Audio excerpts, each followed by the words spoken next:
நேரம் இருந்தால் அப்படின்னா இங்கிலீஷ்ல என்ன சொல்லணும்? If you have time. இதை பேஸ் பண்ணி தான் 5 சென்டென்ஸை மாற்ற போகிறோம். நேரம் இருந்தால் வா. வான்னு come. Come if you have time.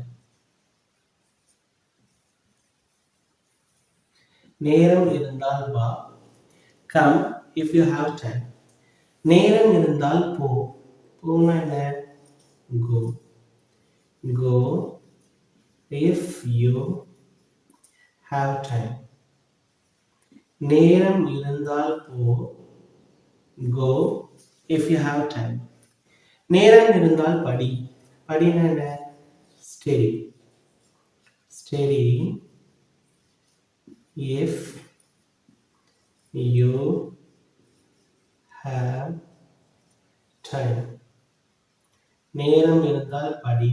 Study if you have time. நேரம் இருந்தால் சமை. சமைனா என்ன? cook